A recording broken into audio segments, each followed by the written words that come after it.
if we looked at demand, we could say demand is a function of price and all the exogenous factors. So income, expectations, what else did we have up there? Taste. And we could put substitutes and complements. Okay? It's going to affect the demand for a particular good. Think about 2x4s that come from a sustainable forest versus 2x4s that come from a regular forest, not sustainable. When the price of one changes, then the demand for another will also change. Are those good substitutes or complements? Substitutes. Okay. Clean coal versus coal. I really don't get the clean coal thing. How can coal be clean? This is a good example. Okay, so we just move on then. Can you see how you might use this in the article for the performance assessment tag? Head nodding is good. Okay.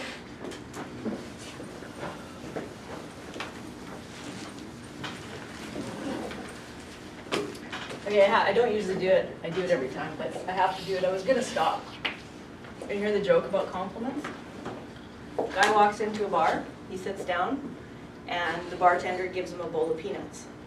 And he's drinking his beer, eating his peanuts, and he hears, "Nice tie." And he looks around and he thinks, "I'm the only one in here, what's going on?"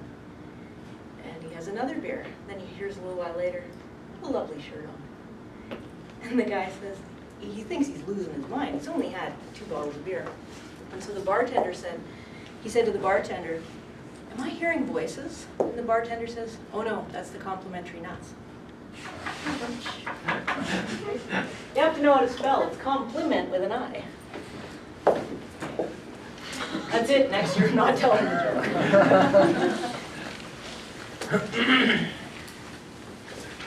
Okay, so we have complements and substitutes.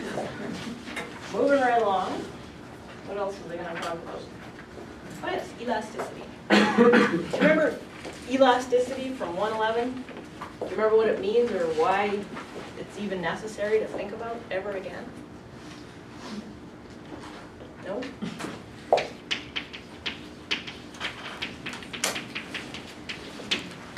Okay. Let's think about elasticity. Let's take a market. We have quantity and price, as usual. Supply and demand. And we can think about a change in supply or demand and then a change in price, maybe change in both of them. So somebody give me an example of a market. Anybody buy anything recently? Nope, nothing. Okay, let's go with motorcycles. Motorcycle, whatever. Missing a C. Okay, so we got a market for motorcycles, and the supply is falling. Let's say there's a restriction on imports, and we're not getting the good Yamahas and all those other motorcycles. Okay? So there's a reduction in the market. What happens if we're starting at E1, we'll call this E star, we start with P1 and Q1. What happens in the market? What do you expect to see when there's an exogenous shift in supply? Price goes up, so this goes up to P1, and quantity goes down to Q2. Can we always predict that? Can we always say that if supply drops, we're going to have a decrease in quantity and an increase in price? We should be able to say that, right? We can say that with some certainty.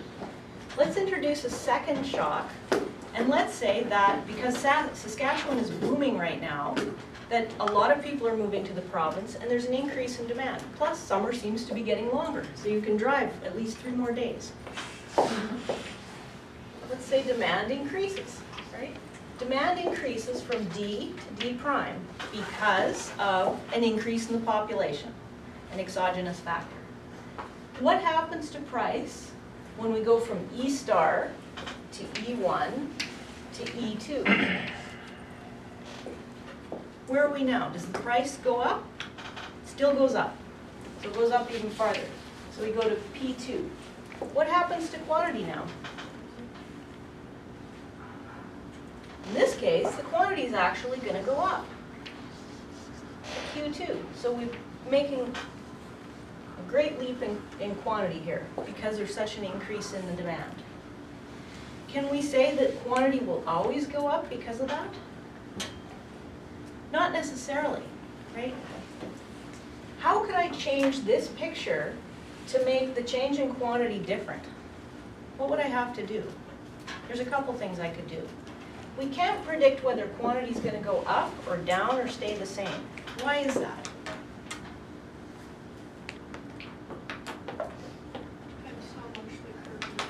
Yeah, exactly. There's uncertainty here because the magnitude of the shift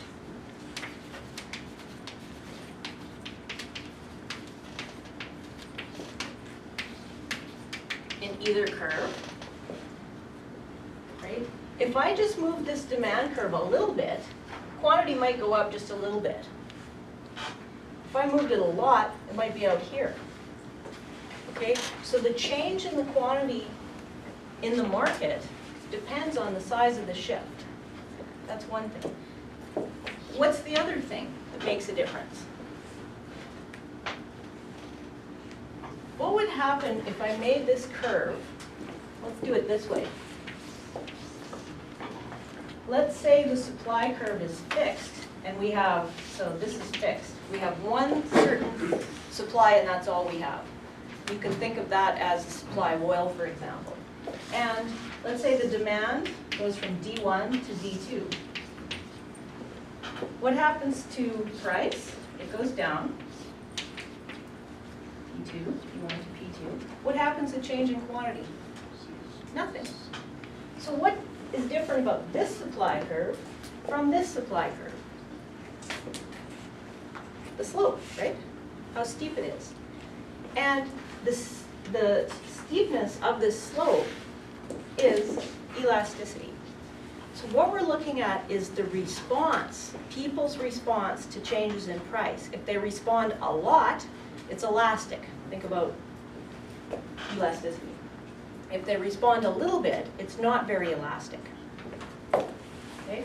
So the slope of the curve. Okay? Typically, the steeper a curve, the more inelastic it is. It means that price changes do not result in great changes in quantity. Now, who cares about that? Why would you ever have to think about elasticity ever again? Well, you might want to lower price of a product to make Yes. more money, because if it's more elastic, then you'll make more money. So Exactly, yeah. If we change prices, if you have control over prices, you're in business right now, and you'll have your own businesses or manage businesses or change prices, then when you change a price, you're definitely going to change the quantity demanded, right? Because you're working on the demand curve. Move this up a bit. Just go back to the demand curve. If you decide to lower the price of something, you know that the quantity is going to increase, right? That's the law of demand. You know that's going to happen. P times Q equals what? Total revenue. So you're going to affect your profitability if you change prices. So what you need to know is, how do people respond to changes in price? Are they going to respond a lot? Are they going to respond a little bit? If it's a lot and you're reducing prices, chances are, depending where on this curve you are, you're going to get a greater amount of revenue.